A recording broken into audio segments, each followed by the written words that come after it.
आप सबों को जय मसीह की। परमेश्वर का धन्यवाद करते हैं कि उसने आज हमको अवसर दिया कि हम सब यहाँ इकट्ठे होकर के उसकी स्तुति और प्रशंसा करें, उसके नाम का धन्यवाद करें। परमेश्वर का धन्यवाद करते हैं कि पिछले समय में उसने हमको सुरक्षित रखा, बरकत से बचाया और प्रभु ने हम पर बड़ा अनुग्रह किया। तो हम परमेश्वर का धन्यवाद करते हैं। ये अच्छा होता है कि जब हम सब मिल करके परमेश्वर की आराधना करते हैं। ये एक बहुत आशीष का समय होता है जब हम परमेश्वर को धन्यवाद देते हैं। आज 29 जून है और 29 जून को जो आज हमारे ये मनन का जो विषय रखा गया है, ज्ञान देने का विषय रखा गया है, वो ये है कि प्रेरित पतरस के विश्वास के लिए धन्यवाद देना। शमौन पतरस के विश्वास के लिए धन्यवाद देना और इसी विश्वास की नींव पर हमारे प्रभु यीशु ने अपनी कलीसिया का निर्माण किया। Thanks giving for the faith of Peter, it was on this faith that the Lord built his church. तो आइए इस विषय पर मनन करने से पहले हम प्रार्थना करें। प्यारे पिता परमेश्वर, हम आपका धन्यवाद करते हैं सारी आशीषों के लिए जो आपने हमारे जीवन में दी है। इस समय हम आपका धन्यवाद करते हैं कि आपने अपना वचन हमें दिया है जो हमारी अगुवाई करता है, हमें सिखाता है, चिताता है, हमारी ताड़ना करता है। और प्रभु इस समय जबकि हम आपके वचन पर विचार करते हैं, आप हमारे हृदय को अच्छी भूमि बनाइए। आपका वचन हमारे हृदय की गहराइयों में पहुँचे, अंकुरित हो और फल पाए। बोलते प्रभु कि हम अपनी सारी संसारिक चिंताओं को छोड़ करके आपकी ओर दृष्टि करें, आपका वचन हमसे बातचीत करें, हमें शांति दे, हमें ढाढ़स दे, हमारे विश्वास को मजबूत करें। ये प्रार्थना हम आपके पुत्र प्रभु यीशु मसीह के नाम से मांगते हैं।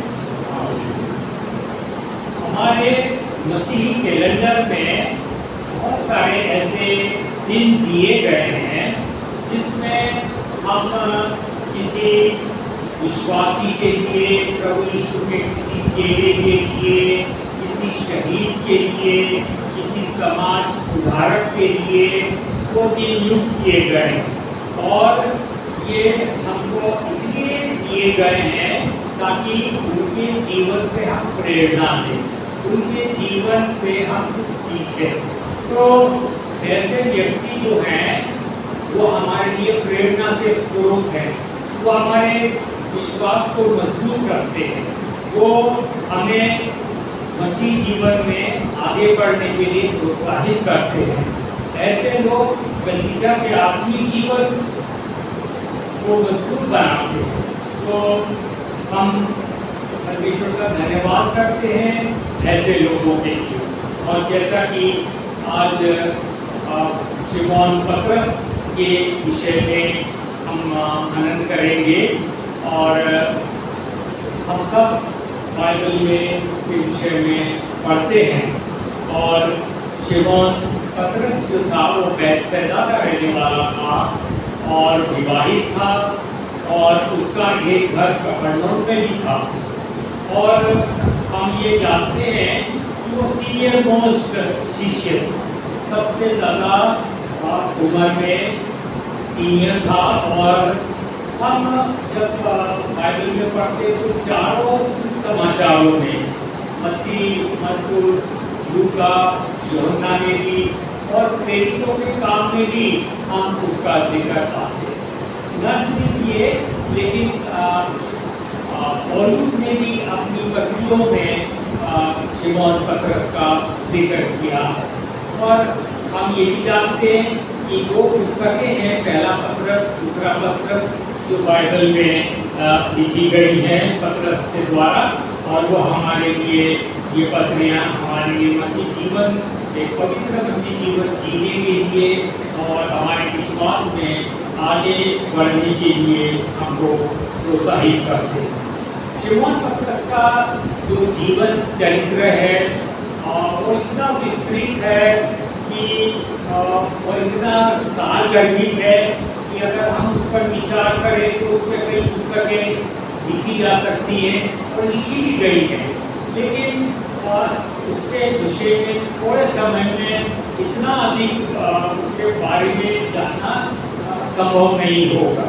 तो हम केवल संक्षिप्त में, क्योंकि समय की कमी है और हम बहुत ज़्यादा उस पर चर्चा नहीं कर सकते, तो हम एक आउटलाइन, एक रूपरेखा के रूप में जाएंगे और हम ये देखेंगे कि शिमोन पतरस का जीवन हमसे क्या कहता है, हमारे जीवन को किस तरह प्रोत्साहित करता है, हमारे विश्वास को कैसे बढ़ाता है।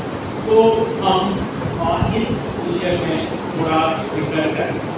सबसे पहले तो मैं ये बताना चाहूँगा कि प्रारंभ से ही परमेश्वर ने कुछ रिवलेशन शिमोन पतरस के जीवन में, शिमोन पतरस को बताया कि प्रभु यीशु मसीह कौन है, प्रभु यीशु मसीह इस संसार में क्यों आए, ये हम प्रारंभ से ही देखते हैं। तो अगर हम उसकी कुछ बातों को देखें तो हमको ये पता लगेगा कि परमेश्वर ने एक रिवलेशन का एक प्रकाशन किया उसके जीवन।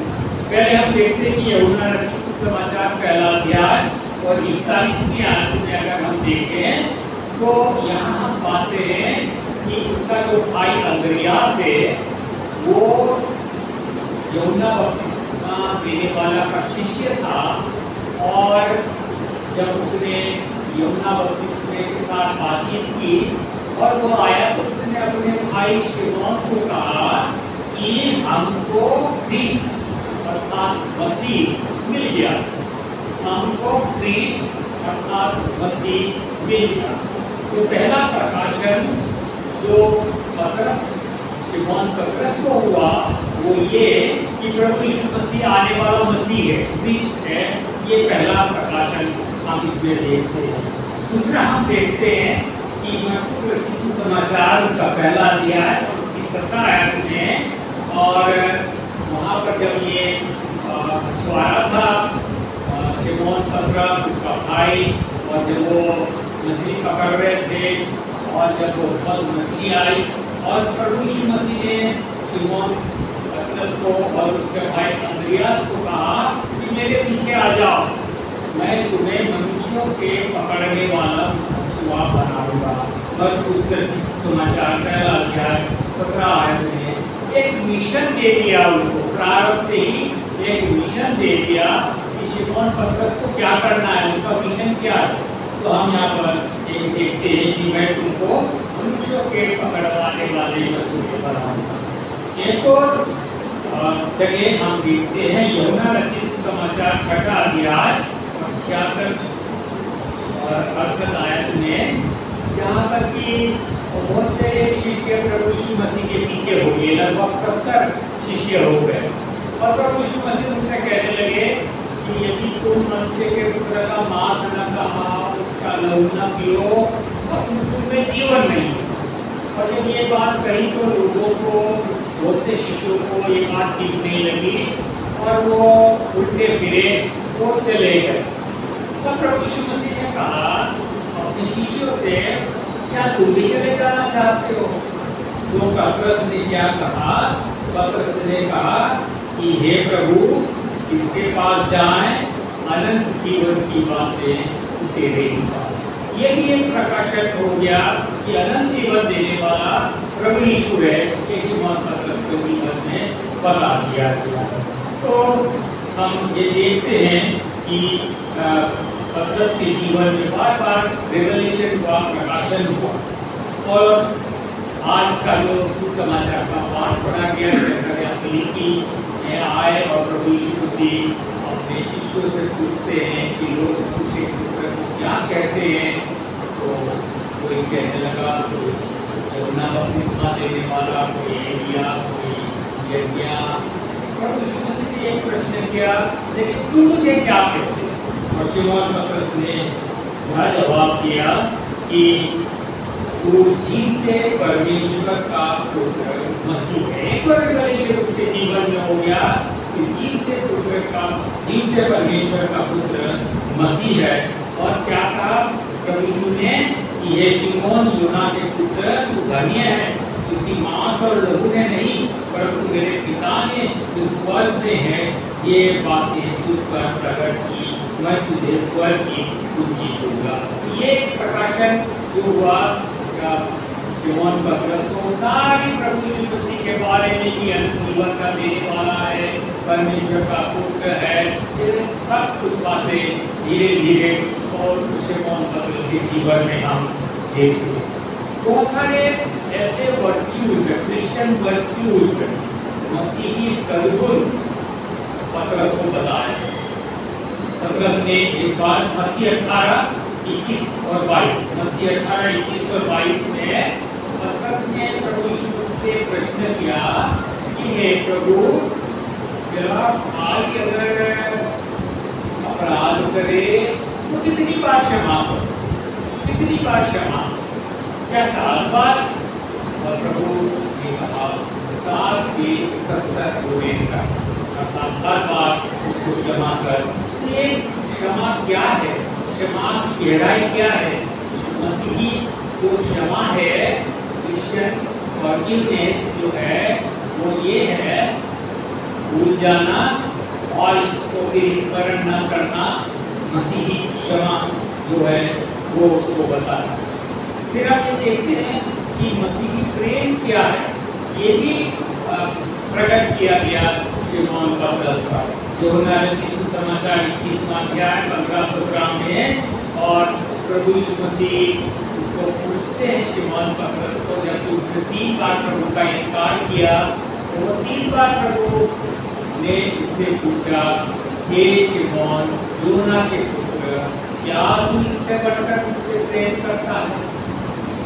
प्रेम की गहराई, प्रेम कैसा किया जाता है? और पतरस को इस बात का एहसास कराया कि मैं तुझसे प्रेम करता हूँ, तूने इनकार किया लेकिन मैं तुझसे प्रेम करता हूँ। लेकिन प्रेम के साथ एक जिम्मेदारी सौंपी गई।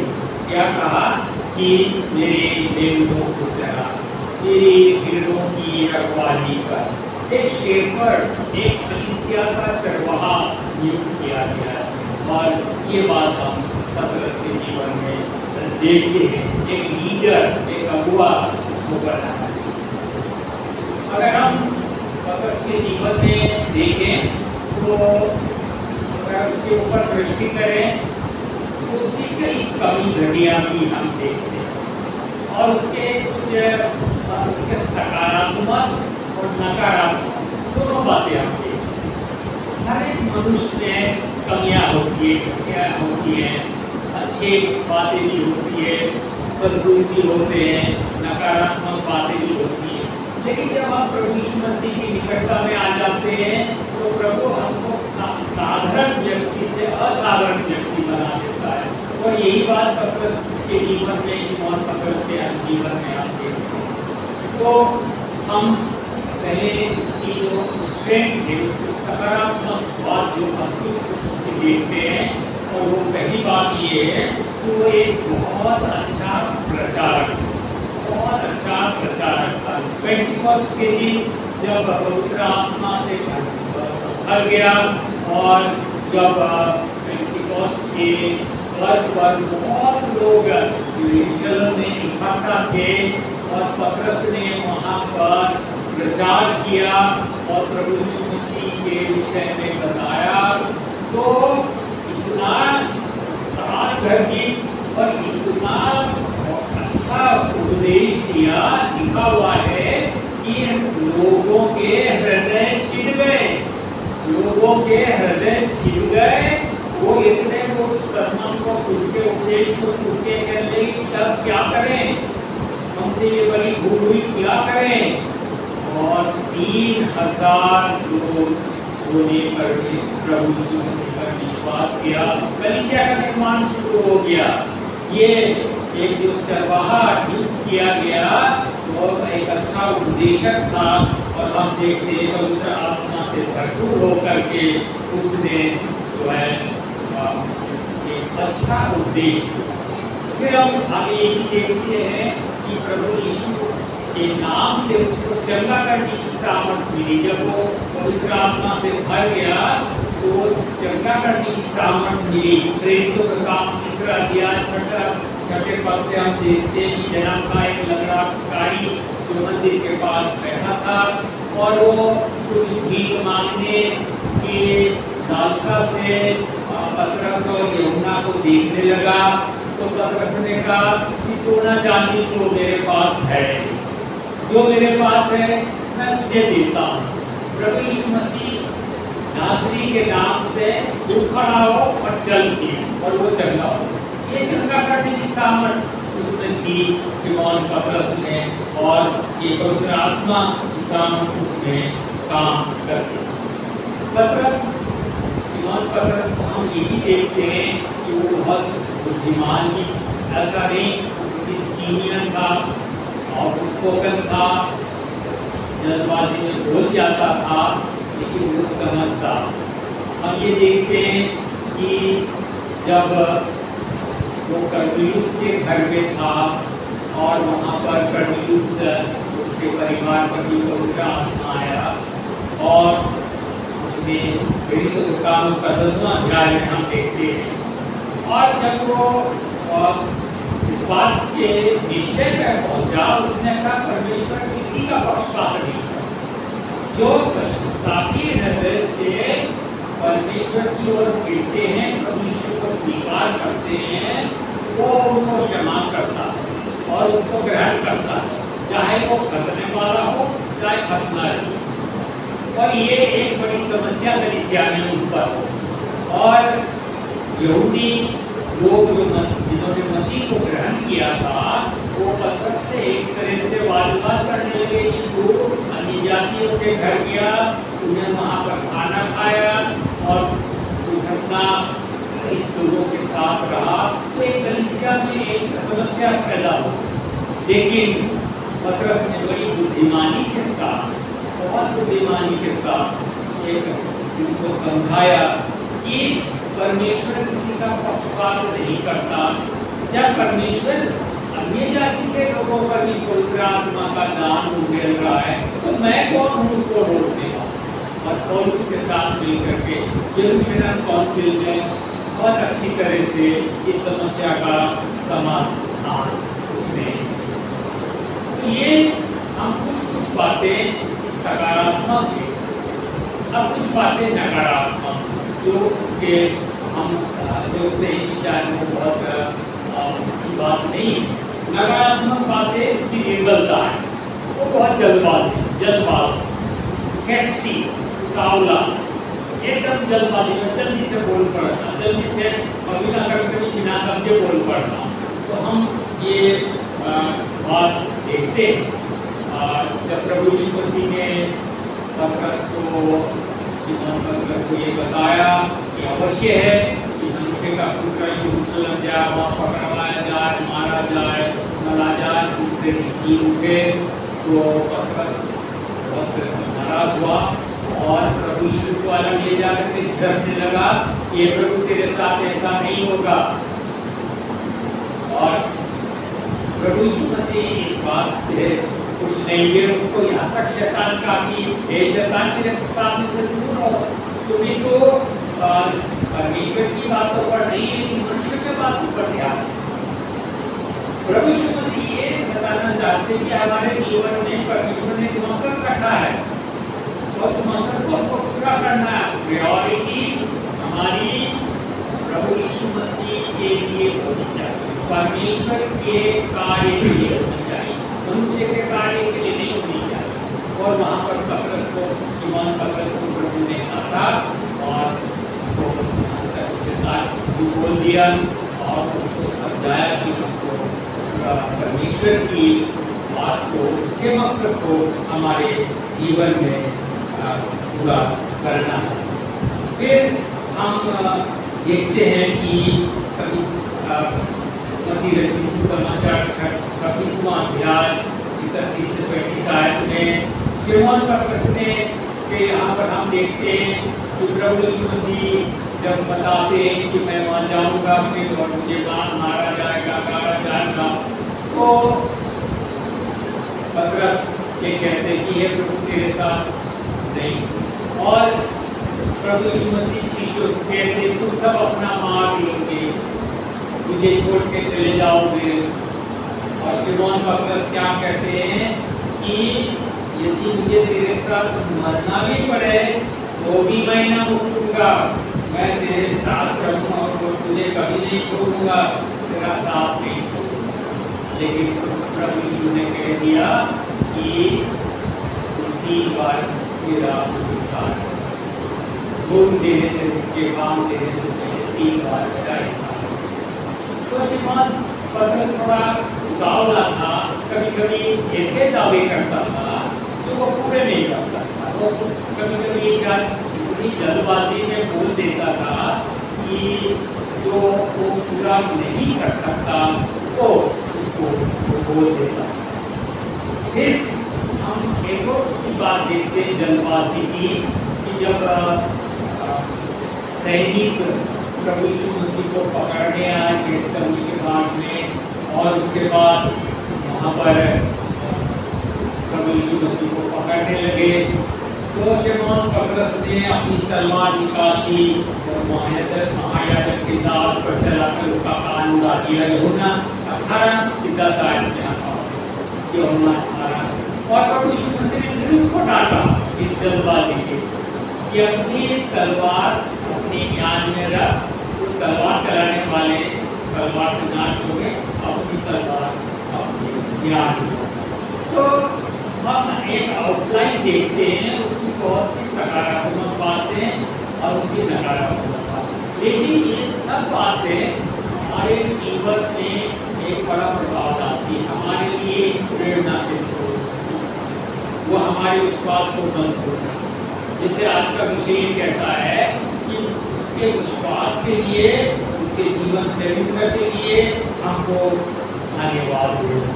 कभी कभी हम सब भी निर्बल हैं, पतरस शिमोन पतरस से समान हमारा भी विश्वास कभी कभी निर्बल हो जाता है, कमजोर हो जाते हैं, और हम जो है विश्वास में खरे नहीं उतरते और जल्दबाजी में हम गलत फैसले ले लेते हैं।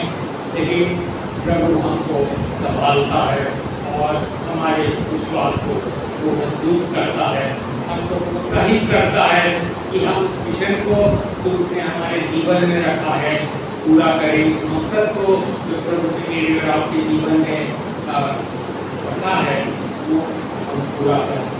और हम ये देखते हैं कि जब उसको एक शुरू से ही मिशन दे दिया था कि मैं तुम्हें मनुष्यों के पकड़ने वाले मछुआरे का एक मिशन दिया था यूहन्ना 21:3 में। और इसके पश्चात अगर हम यूहन्ना रचित सुसमाचार उसका आखिरी अध्याय 21वां अध्याय, और हम देखते हैं वहाँ पर क्या होता है कि शिमोन पतरस जो है वो पुनरुत्थान के बाद भी कुछ उसको संदेह है, कुछ उसमें आत्मग्लानि है, शायद उसने 3 बार प्रभु का इनकार किया, तो वो बड़ा अंदर ही अंदर क्या होता है, एक तरह से उसके मन में एक आत्मग्लानि या आत्मविश्वास हो रहा था। और क्योंकि जब उसने प्रभु का 3 बार इनकार किया तो वो फूट कर रोया। और ऐसे समय में अब क्या हो रहा है, इस अध्याय इसकी आयत से हम पढ़ते हैं, तो शिमोन पतरस कहने लगे अपने साथ के शिष्यों को, मैं तो आप मछली पकड़ने जाता, वापस उसी काम पर मछली पकड़ने जाता। कहा था कि तो मनुष्यों के पकड़ने वाले मछुआ बनाऊंगा, लेकिन क्या कह रहा है शिमोन पतरस कि मैं तो अब मछली पकड़ने जाता हूँ। और उसके शिष्यों ने कहा हम भी तेरे साथ चलो, हम भी तेरे साथ चलो। और प्रभु यीशु मसीह वहाँ पर आते हैं, और जब वो सुबह का वक्त होता है, नाश्ते का वक्त होता है, और हम देखते हैं कि ऐसी निराशा के समय प्रभु यीशु को कैसे वापस आशावाद करना, कैसे उसको प्रोत्साहित करते। प्रभु यीशु मसीह ये नहीं कहते हाँ शिमोन तूने मेरा 3 बार इनकार किया, एक मैंने कहा ना। प्रभु यीशु मसीह उसको बिल्कुल याद नहीं दिलाते, प्रोत्साहित करते हैं, उसको मिशन याद दिलाते हैं, उसको कहते हैं हे शिमोन योना की पुत्र, क्या तू इससे बढ़कर उससे प्रेम करता है। और थोड़ा मन में हल्का दुखी होकर के शिमोन पतरस कहता है प्रभु तू जानता है मैं तुझसे नहीं करता। और प्रभु कहते मेरी भेड़ों के चरा, मेरे मेघों को चरा, मेरे भेड़ों की रखवाली कर। 3 बार इनकार किया, 3 बार प्रभु ने उससे पूछा और 3 बार उसको प्रोत्साहित किया, उसके विश्वास को वापस मजबूत किया, उसको फिर से अपना मिशन दिलाया कि भाई मैंने तुझसे कहा था मैं तुझे एक शेफर्ड बनाऊंगा, जो मछुआरा से मनुष्यों को पकड़ने वाले मछुआरा बनाऊंगा, मेरे उत्साहित मत हो और लालच बांध और मेरी कलीसिया की रखवाली कर।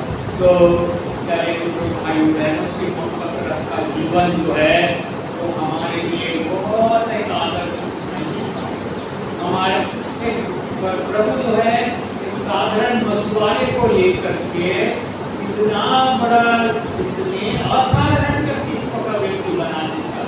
और इसलिए परमेश्वर को धन्यवाद देने का समय है। और पतरस को चट्टान बोला गया, उसको कहा गया कि इस पत्थर पर मैं अपनी कलीसिया बनाऊंगा, अधोलोक के फाटक जो हैं उस पर प्रबल नहीं होंगे, मैं तुझे स्वर्ग की कुंजियां दूंगा, जो तू पृथ्वी पर बांधेगा वो स्वर्ग में बंधेगा और जो तू पृथ्वी पर खोलेगा वो स्वर्ग में खोलेगा। हम ये बातें पाते हैं जो कि इसमें आज का जो सुसमाचार का पाठ सुसमाचार 16वां अध्याय पढ़ा गया, उसमें हम ये पाते हैं। अब ये जो बातें कही गई स्वर्ग की कुंजियां दूंगा और अधोलोक के फाटक पर प्रबल नहीं होंगे, ये सारी बातें कभी कभी कुछ रहस्यमयी है जो कि हमारे समझ में नहीं आता। और बहुत सारे थियोलॉजियन ने, बहुत सारे धर्म के विद्वानों ने इसकी अलग अलग व्याख्या की और उस व्याख्या के अनुसार अलग अलग, जैसे हम जानते हैं कि हमारे कैथोलिक भाई पतरस शिमोन पतरस को पहला पोप मानते हैं और उसको एक चरवाहा मानते हैं, कलीसिया का वो मानते हैं। और लेकिन हमारे विचार पर बहुत सारी ऐसी बातें हैं जो कि जो एक गहन का विषय है और वाद-विवाद का विषय है। लेकिन अगर हम यशायाह नबी की पुस्तक उसका 22वां अध्याय 22 आयत पढ़ें या 15 से 22 तक पढ़ें, उसको गहराई से पढ़ें, तो वहाँ इन बातों का खुलासा है। तो हम अगर गहराई से पढ़ना चाहें तो उसमें हम पढ़ सकते हैं और इस तरह से हम उसके बारे में जान सकते हैं। तो आप परमेश्वर का बहुत धन्यवाद करते हैं शिमोन पतरस के जीवन में के लिए। उसकी जो पत्रियाँ हैं वो बहुत खूबसूरत रीति से लिखी गई है।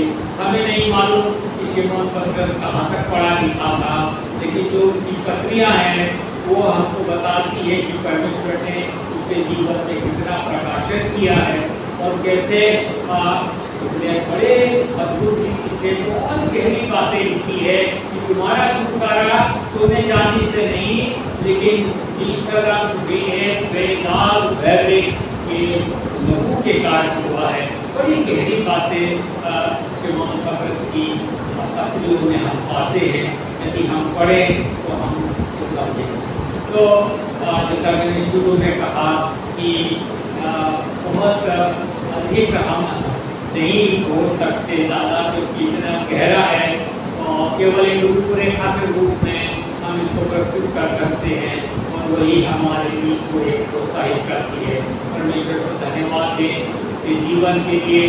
परमेश्वर आज हमारे लिए जो काम करता हम भी कभी कभी अपने मकसद को भूल जाते हैं। हम भी कभी कभी परमेश्वर ने जो मिशन हमारे जीवन में रखा है, कलीसिया में सेवा भावना की है, कलीसिया में काम करने का योगदान दिया, हम भूल जाते हैं। और प्रभु हमको याद दिलाता है, हमको प्रोत्साहित करता है हमारे विश्वास को मजबूत। आइए प्रार्थना। हमारे पिता परमेश्वर, हम आपका धन्यवाद करते हैं सारी आशीषों के लिए जो आपने हमारे जीवन में दिए। प्रभु आज हम आपको धन्यवाद देते हैं आपके शिष्य पतरस के लिए जो आपके लिए शहीद हुए और जिन्होंने आप कलीसिया के निर्माण में बहुत बड़ा योगदान किया। प्रभु हमारे लिए प्रेरणा के स्रोत, हमारे विश्वास को मजबूत करते हैं, उनके जीवन के लिए हम धन्यवाद करते हैं। और प्रभु हम आपको धन्यवाद करते हैं कि आप साधारण लोगों को मशवरा को लेकर के एक असाधारण व्यक्ति बनाते हैं। हमारे जीवन में भी आप कार्य करिए, हमारे जीवन में भी आप आश्चर्य काम कीजिए, हमें भी आप कलीसिया के योग्य बनाइए, हमारी निर्बलताओं को दूर कीजिए, हमको सामर्थ दीजिए ताकि हम कलीसिया के लिए उसके आत्मिक उत्थान के लिए दिन प्रतिदिन कार्य करने चले जाए। आप हमारी इस प्रार्थना को सुने और ग्रहण करें